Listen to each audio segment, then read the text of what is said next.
Hi hello, എന്തൊക്കെയുണ്ട് വിശേഷങ്ങൾ? സുഖാണോ? നല്ല കുറച്ച് പച്ചമുളക് കിട്ടിയിട്ടുണ്ട്. ഞാൻ നീളത്തിലുള്ള മുളക് കിട്ടിയിട്ടുണ്ടേ. അപ്പോൾ നമുക്ക് എന്ത് ചെയ്യാൻ അറിയോ? ഇതുകൊണ്ട് പിന്നെ വറുത്തെടുക്കാം.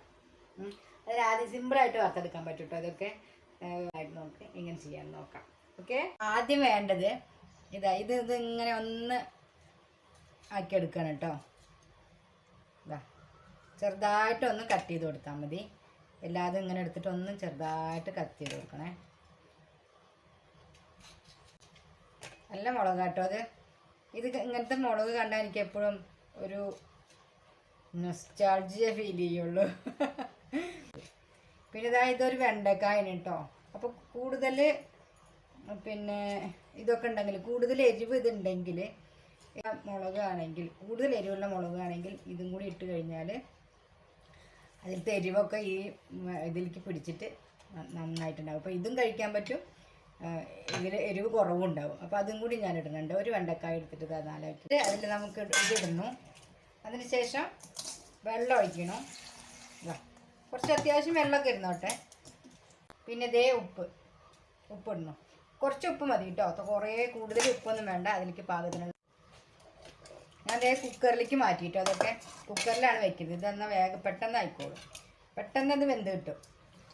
കുക്കറിന് വേണമെന്നില്ല, ചട്ടിയിലായാലും കുഴപ്പമില്ല. ഇനി ഇതൊന്ന് വേവിച്ചെടുക്കണം കേട്ടോ. ഒന്ന് വിസിൽ വരണമെന്നില്ല. വിസിൽ വരുന്നതിൻ്റെ തൊട്ട് മുന്നേ നമുക്കിത് എടുക്കാൻ പറ്റും. ഫ്ലെയിം ഒന്ന് കുറച്ച് വയ്ക്കണേ. ഇതിപ്പോൾ ആയിട്ടുണ്ട് കേട്ടോ, വെന്തിട്ടുണ്ട്. കളർ കണ്ടോ, കുറച്ചൊന്ന് മങ്ങിയിട്ടുണ്ട്. ഇങ്ങനെയാണ് ചട്ടി ചൂടായിട്ടുണ്ട് കേട്ടോ. നോൺ സ്റ്റിക്ക് ആയാലും കുഴപ്പമില്ല, അതാണ് നല്ലത്. കുറച്ച് എണ്ണ ഒഴിക്കുന്നുള്ളൂ.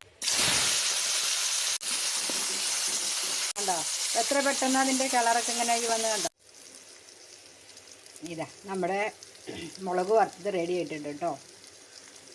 കണ്ടോ, മുളക് വറുത്തത് വീക്ക്നെസ് ആയവർക്കൊക്കെ ഒന്ന് അയച്ചു കൊടുത്തേക്കണേ. ഇത് എനിക്കൊരു വീക്ക്നെസ്സാണ് കേട്ടോ ഈ മുളക് വറുത്തത്. കുറച്ചും കൂടി മൊരിയണം എന്നുള്ളവർക്ക് കൂടി മൊരിച്ചെടുക്കാം കേട്ടോ. ഈ ഉപ്പ് കാരണം ഇത് അവിടെയൊക്കെ ഒന്ന് ചെറുതായിട്ട് പിടിച്ചിട്ടുണ്ടാവും. അത് കുഴപ്പമില്ല. അത് ഇത് ആക്കിയതിന് ശേഷം ഒന്ന് കഴുകിക്കളഞ്ഞാൽ മതി കേട്ടോ. നോൺ സ്റ്റിക്കിലാണെങ്കിൽ പിന്നെ ഈ പ്രശ്നമില്ല, ഈ പിടിക്കലുണ്ടാവില്ല. ഒരു 2-3 തുള്ളി നാരങ്ങ നീര് കൂടെ പിഴിഞ്ഞൊഴിച്ചാൽ മതി കേട്ടോ, പുളി വേണമെന്നുള്ളവർക്ക്. ലൈക്ക് ചെയ്യാനും കമൻറ്റ് ചെയ്യാനും മറക്കരുത്. ഈ ചാനൽ ആദ്യമായിട്ടാണ് കാണണമെങ്കിൽ സബ്സ്ക്രൈബ് ചെയ്യുകയും ചെയ്യണം കേട്ടോ. Okay, thank you.